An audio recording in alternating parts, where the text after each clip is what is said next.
हरी तुझी संगती झाली अमुची निश्चिंती, नाही देखिले ते मिळे भोग सुखाचे सोहळे। प्रस्तुत प्रसंगी कीर्तन रूपी सेवेकरिता निवडलेला अभंग जगद्गुरु जगतवंदनीय सर्वांच्या अंतकरणाचा अधिष्ठान असणारे माऊली तुकोबाराय यांचा 4 चरणांचा भगवान श्रीकृष्ण परमात्मा आणि त्याची सौंदर्य असणारे गोपाळ यांचा सुंदर असणारा संवाद वर्णन करून सांगणारा अशा पद्धतीचा या अभंगामध्ये माऊली तुकोबाराय आपल्याला काय प्रतिपादन करून सांगतात पूर्वी आपण एकदा संतांना नमन करूया। हे श्री संतांची माता चरणावरी, संतांची माता चरणावरी, श्री संतांची माता चरणावरी, संतांची माता चरणावरी, साष्टांग हे करी दंडवत, साष्टांग हे करी दंडवत, साष्टांग हे करी दंडवत। विश्रांती पावलो सांभाळा उत्तरी, पावलो सांभाळा उत्तरी, विश्रांती पावलो सांभाळा उत्तरी, पावलो सांभाळा उत्तरी, वाढले अंतरी प्रेम, वाढले अंतरी प्रेम सुख, वाढले अंतरी प्रेम सुख। वचनाईका कमळापती मदरंगाचे विनंती कर रडितो कथे वारी, आपणा सावे जवळी।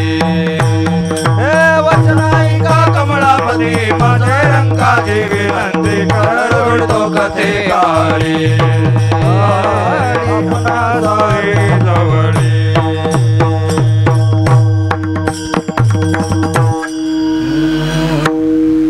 श्री संतांची या माता चरणावरी साष्टांग हे करी दंडवत, विश्रांती पावलो सांभाळा उत्तरी, वाढले अंतरी प्रेम सुख, तुझी संगती झाली अमुची निश्चिंती, नाही देखिले ते मिळे भोग सुखाचे सोहळे।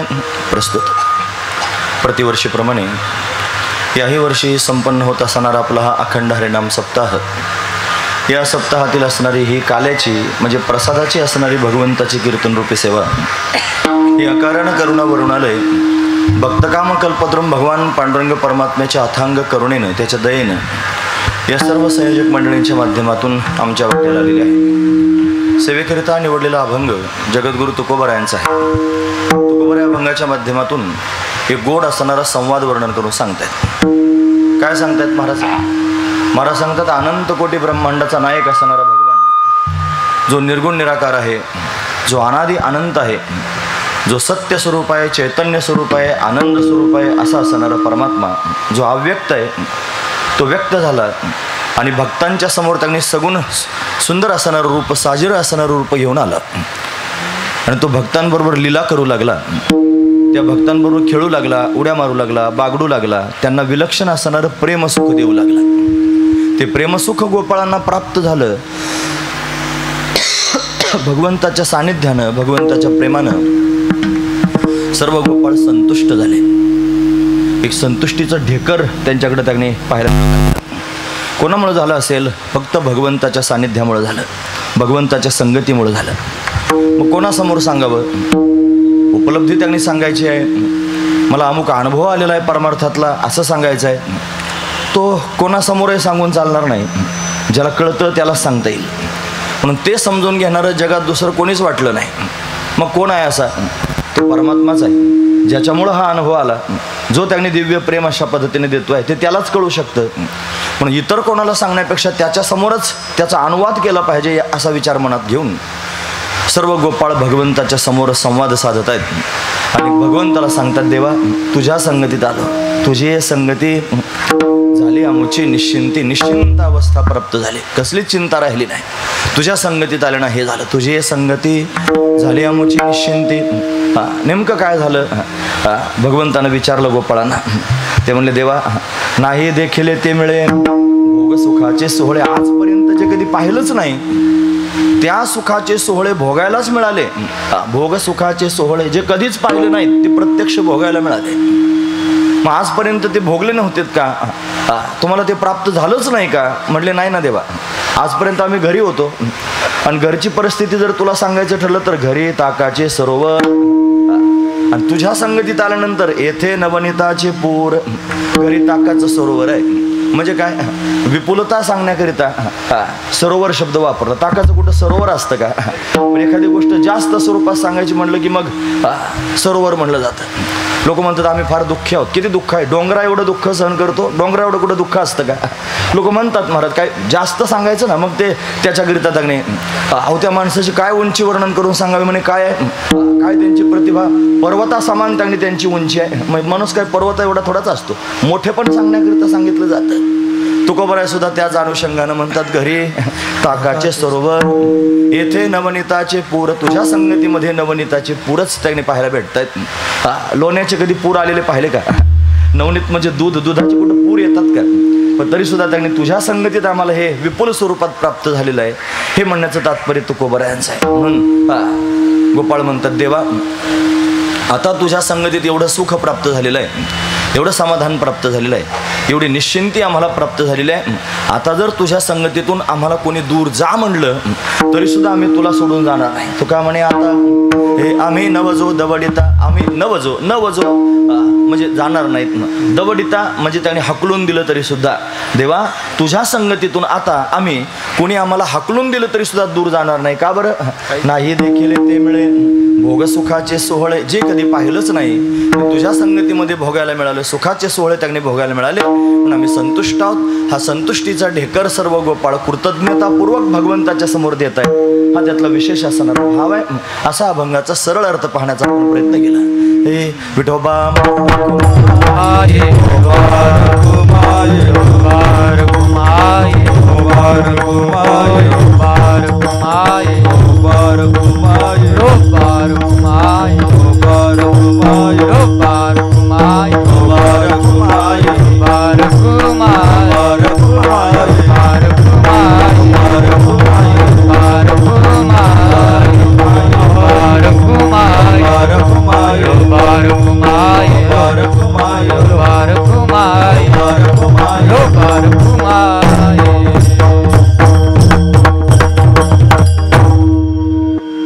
तुझी संगती झाली अमुची निश्चिंती, नाही देखील ते मिळे भोग सुखाचे सोहळे. प्रस्तुत प्रतिवर्षीप्रमाणे म्हणजे गेल्या 21 वर्षांपासून अविरतपणे आपण हा सोहळा या ठिकाणी संपन्न करतो आहोत. हे 21 वर्षांच्या मध्यंतरीच्या काळामध्ये आम्हालाही तुम्हा सर्वांच्या समोर सर्वांच्या संगतीमध्ये भगवंताची सेवा करण्याचा योग आला. श्रीमद भागवत कथा अनेक कथा आपण श्रवण केल्या. कीर्तनांचा योग अशा पद्धतीने अनेक वेळेला जुळून आला. म्हणून तुम्ही सर्वजण बहुश्रुत आहात आणि त्यापेक्षा भगवंतावर प्रेम करणारी मंडळी आहात. म्हणून बऱ्याच वेळेला साधू संतांना सुद्धा असं वाटतं हे माझी जातीचे मज भेटो कोणी, आवडीची धनी घडावया. माझ्या जातीचं कोणीतरी मला भेटावं म्हणजे मी त्याने अमुक जातीचा आहे त्या जातीचा मनुष्य मला भेटावा तसला अर्थ लावू नका. माझ्या जातीची म्हणजे माझा स्वभाव जसा आहे, मला जे आवडतं तेच त्याला आवडावं अशा प्रकारचा कोणीतरी माझ्या जीवनात भेटावा आणि मग त्याच्या संगतीमध्ये मी भगवंताचं चिंतन भगवंताचं प्रेम अशा पद्धतीने अनुवाद करून सांगावं. म्हणून आपण सर्वजण भगवत प्रेमी आहात आणि तुम्हा सर्वांच्या समोर त्यांनी अतिशय अल्पशा वेळेमध्ये तास सव्वा तासामध्ये भगवंताचं चिंतन अशा पद्धतीने करायचं आहे. आज काल्याचा दिवस आहे. काल्याचं कीर्तन म्हणजे प्रसादाचं कीर्तन असतं. काल्याचं कीर्तन म्हणजे पूर्णतेचं कीर्तन. काल्याचं कीर्तन म्हणजे कलशाचं कीर्तन. असं त्याने जसं त्याने गंगा समुद्राला जाऊन भेटले की तिचा प्रवास पूर्ण होतो. जसं मंदिरावर कलश झाला की मग मात्र त्याचं पूर्णत्व होतं. का सुवर्णसिद्धी कसो 16वा जैसा. सोन्याला त्याने 16वा कस लागला की सोनं त्याने मला शुद्ध आहे असं त्याने ठरतं. तसं सप्ताहामध्ये काला झाला की सप्ताह पूर्ण झाला असं त्याने आपण ठरवू शकतो. म्हणून हे पूर्णत्वाचं असणारं कीर्तन. काय करावं या कीर्तनामध्ये, काय नेमकं सांगावं? साधू संतांनी दंडक तयार केला. काय दंडक आहे? या कीर्तनामध्ये भगवंताचं चरित्र प्रकर्षानं सांगावं आणि ते चरित्र सर्वांनी श्रवण करावं. का बरं श्रवण करावं भगवंताचं चरित्र? ते असं आहे महाराज, ते आबालवृद्धांना भावतं आणि ते सर्वांना त्यांनी महाराज विलक्षण असणारा आनंद प्राप्त करून देतं. कान उंच करून ऐका, महत्त्वाचा विषय सांगतोय. भगवत धामापर्यंत भगवत स्वरूपापर्यंत जर जायचं असेल जर भगवंताचा आनंद घ्यायचा असेल तर 4 गोष्टींच्या माध्यमातून आपण प्रवास करू शकतो. तर या 4 गोष्टी ज्या मी सांगणार आहे त्या एकच आहेत महाराज, त्या वेगळ्या नाहीत. भगवंताचं नाम, भगवंताचं धाम, भगवंताचं रूप आणि भगवंताची लीला. किती झाले? 4 मुद्दे झाले. भगवंताचं नाम, भगवंताचं धाम, भगवंताचे गुण आणि भगवंताची लीला, या 4 गोष्टी एकच आहेत महाराज. तुम्ही भगवंताच्या नामाचं चिंतन कराल तोच आनंद तुम्हाला प्राप्त होईल. तुम्ही भगवंताच्या धामात वास्तव्य करून भगवंताचं स्मरण कराल तुम्हाला तोच आनंद प्राप्त होईल. तुम्ही भगवंताचे गुण लोकांच्या समोर सांगाल किंवा त्याची गुण ऐकाल तुम्हाला तोच आनंद प्राप्त होईल. तुम्ही भगवंताच्या लीला त्यांनी श्रवण कराल किंवा त्या लीला त्यांनी लोकांच्या समोर सांगाल तुम्हाला तोच आनंद प्राप्त होईल. म्हणून भगवंताचं त्यांनी नाम, भगवंताचे गुण, भगवंताचं धाम, भगवंताच्या लीला हे अतिशय महत्त्वाचे आहेत. मग काल्याच्या कीर्तनात काय केलं जातं? भगवंताच्या लीला वर्णन करून सांगितलं जातं. हे लीला संकीर्तन आहे. संकीर्तनाचे अनेक प्रकार आहेत महाराज. भगवंताच्या स्वरूपाचं ज्ञान त्यांनी सांगावं पाठामधून सांगितलं जातं, त्याला स्वरूप संकीर्तन म्हणतात. स्वरूपाचं ज्ञान सांगणं. भगवंताच्या गुणांचं वर्णन करून सांगणं. हे ऐका, यशश्री औदार्य ज्ञान वैराग्य ऐश्वर्य हे 6 गुणवर्य वसती जे तर भगवंताचे गुण आहेत, त्या गुणांचं वर्णन करून सांगणं याला गुणसंकीर्तन असं म्हणायचं. असे अनेक प्रकारचे संकीर्तनं मला तुमच्या समोर सांगता येतील. स्वरूप संकीर्तन आहे, गुणसंकीर्तन आहे, लीला संकीर्तन आहे, क्रीडा संकीर्तन आहे, नाम संकीर्तन आहे, असे संकीर्तन आहेत महाराज. म्हणून वेगवेगळ्या पद्धतीने संकीर्तन करून आपण भगवंताचं चिंतन करू शकतो. थोडंसं ट्रबल कमी करून टाकता का? अनेक प्रकारानं जास्त कडक झाला आवाज. हे विठोबा कुमाई बार कुमाई बार कुमाई बार कुमाई बार कुमाई बार कुमाई बार कुमाई बार कुमाई बार कुमाई बार कुमाई बार कुमाई बार कुमाई बार कुमाई बार कुमाई बार कुमाई बार कुमाई बार कुमाई.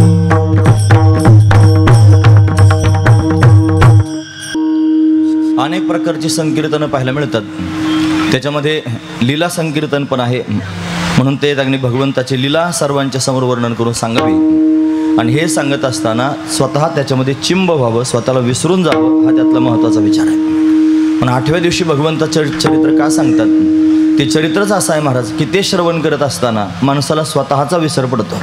मी सांगतो असं नाही, महाराज वर्णन करून सांगतात. हे हा आपुलियाचा विसर भोळा गोविंदू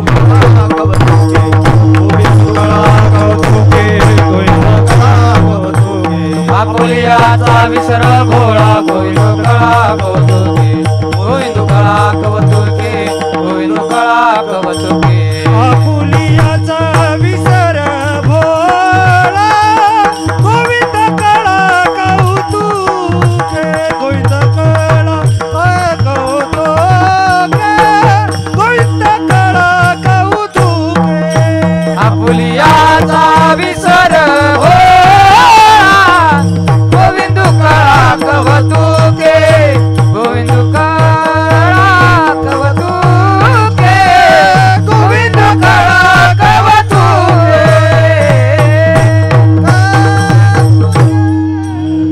आपुलियाचा विसर भोळा गोविंदू कळा कवतुके. आपल्या स्वतःचा विसर पडणं कशानं पडेल? गोविंदू कळा, कळा म्हणजे गुणानुवाद, कौतुके भगवंताचे गुणानुवाद कौतुकानं गोपिका करत होत्या. म्हणून काय परिणाम होत होता? त्यांना स्वतःचा विसर पडत होता.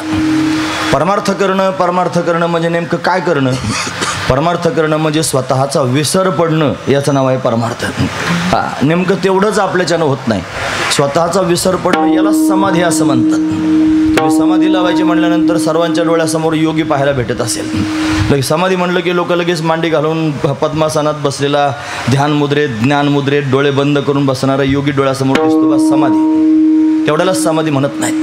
आपण इथे बसलेलो आहोत, वक्ता तुमच्यासमोर बोलतो आहे, त्याच्या बोलण्यामध्ये तुम्ही एकाग्र झालेला, तुम्ही संपूर्ण अवधान दिलेलं आहे. तरी अवधान ऐकले दिजे मग सर्व सुखाशी पात्र होईजे, हे प्रतिज्ञोत्तर माझे उघडा ऐका माऊली म्हणतात. पूर्ण अवधान म्हणजे चित्त तुमचं तिथे लागलेलं आहे. आणि ते श्रवण करत असताना, भगवंताची गुण श्रवण करत असताना, भगवंताची लीला श्रवण करत असताना तुम्हाला मी कोण आहे याची सुद्धा आठवण विसरून जाणं. मी कुठून आलेलो आहे, मी कोणत्या जातीचा आहे, कोणत्या धर्माचा आहे, कोणत्या पंथाचा आहे, मी किती श्रीमंत आहे की मी गरीब आहे, की मी प्रतिष्ठित आहे की मी अमुक आहे, या संपूर्ण गोष्टींचा विसर पडणं आणि फक्त भगवंताचं चिंतन शिल्लक राहणं याचंच नाव आहे समाधी, याचंच नाव आहे स्वतःला विसरणं. पण अशा माध्यमातून स्वतःला विसरता येऊ शकतं. साधू संतांनी हे माध्यम वापरलं, महत्त्वाची गोष्ट. योगाच्या मार्गाने जाल तरी पण तुम्हाला याच माध्यमातून याच मुद्द्यावर यावं लागेल, स्वतःला विसरावं लागेल. योग चित्तवृत्ती निरोध हा, म्हणून चित्तवृत्तीचा निरोध होणं हाच योग आहे. ज्ञानाच्या माध्यमातून जर तुम्ही जात असाल तर सर्व जगताचा बाध करावा लागेल. जगत मिथ्या आहे असा त्यांनी निश्चय करावा लागेल. वेदांत शास्त्र प्रतिपादन करून सांगतो, हे ब्रह्म सत्यम जगन मिथ्या जीवो ब्रह्मैव न परः. व्यासदेवजी महाराज म्हणतात, हे श्लोकार्धेन प्रवक्ष्यामि यदुक्तम ग्रंथ कोटिभिः ब्रह्म सत्यम जगन मिथ्या जीवो ब्रह्मैव न परः. 3 गोष्टी आहेत महाराज.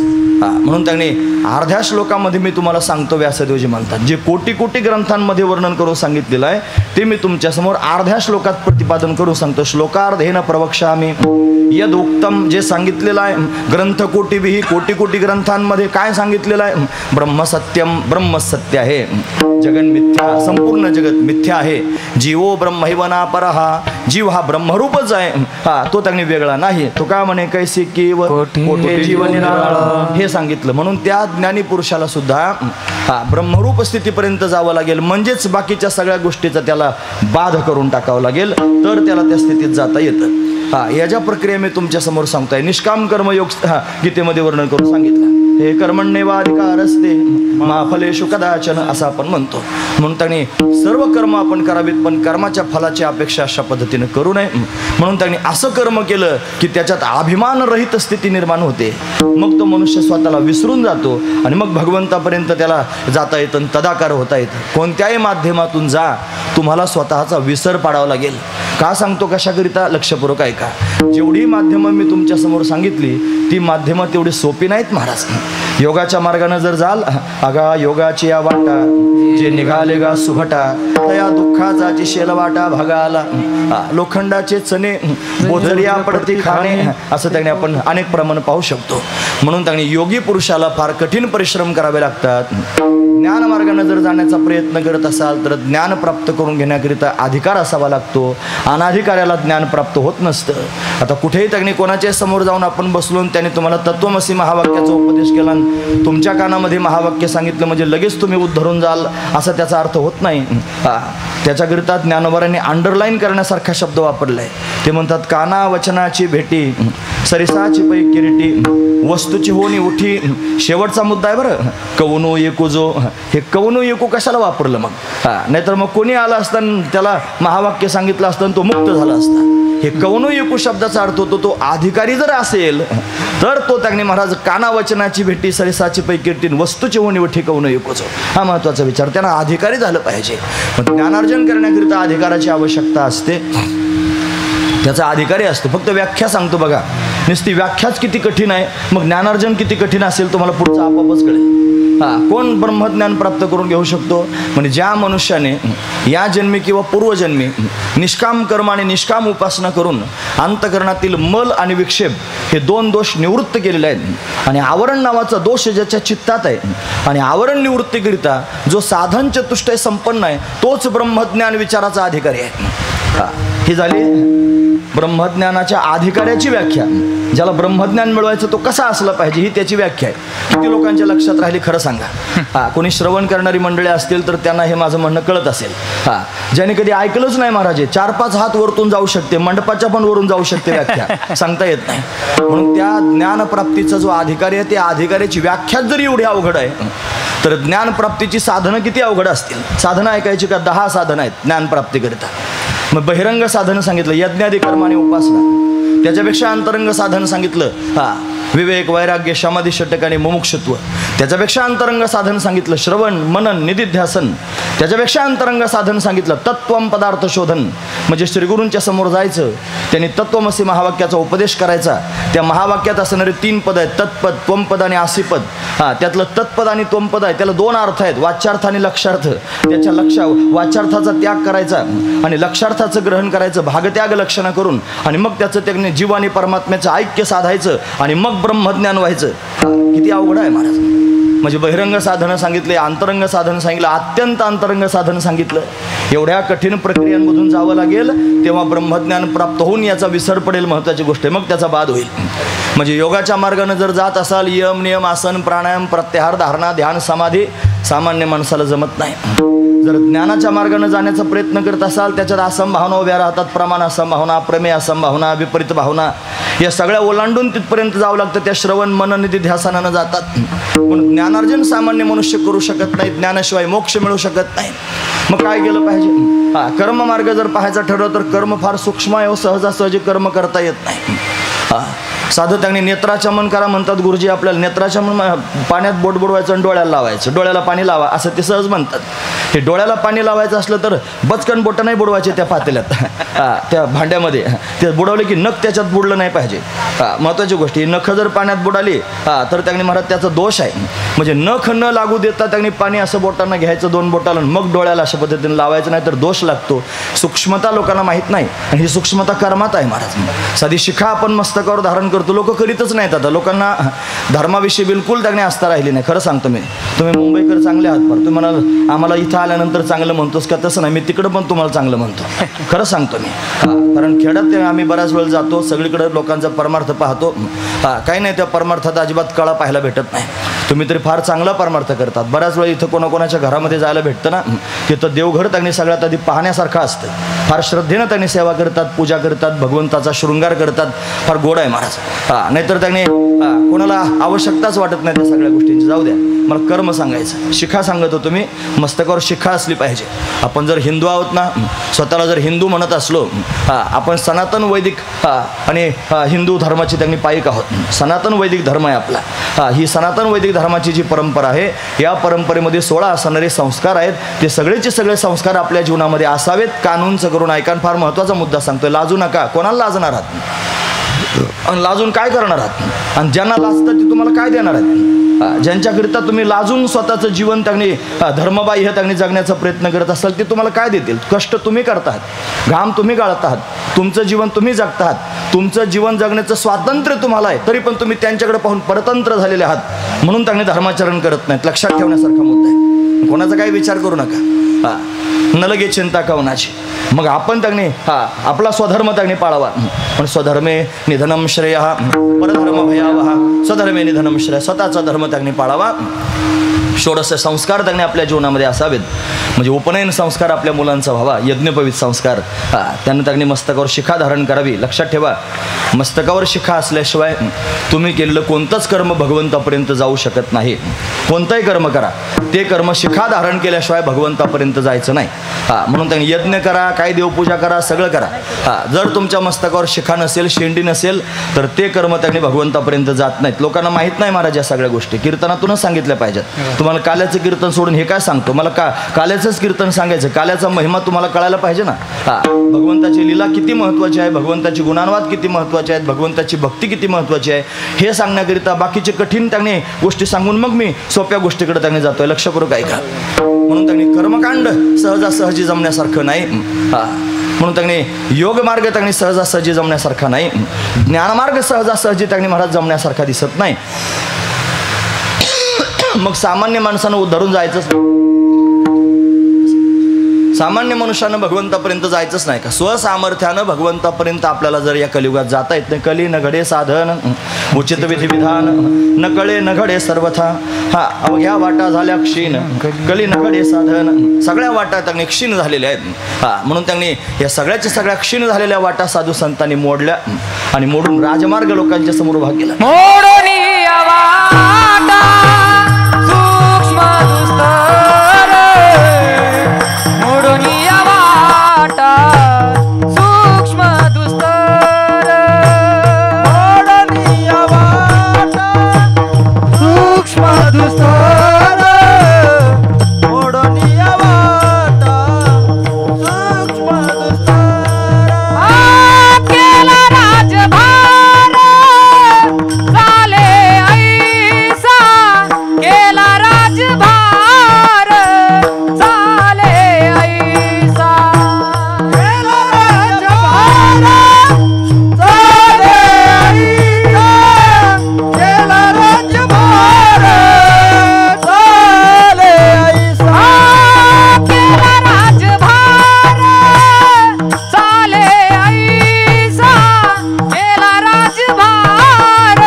केला सूक्ष्म दुस्तर, केला राज्य भार चाले असा सूक्ष्म वाटा मोडल्या स्वर्गावर तुमचा.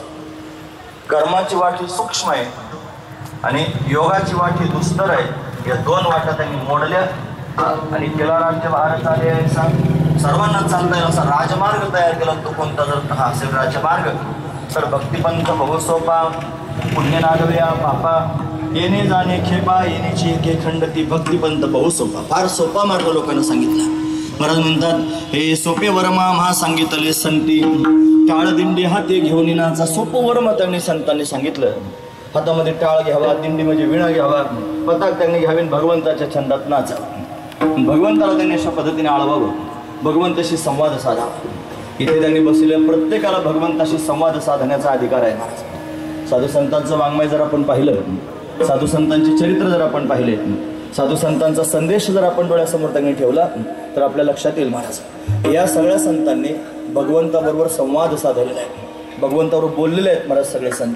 तुम्ही म्हणाल की देव समोर उभा राहत असेल मग हे त्याच्याकडे पाहून बोलत असतील आणि म्हणून त्यांचे ते अभंग आपल्याला पाहायला मिळतात, असं मनात आणू नका.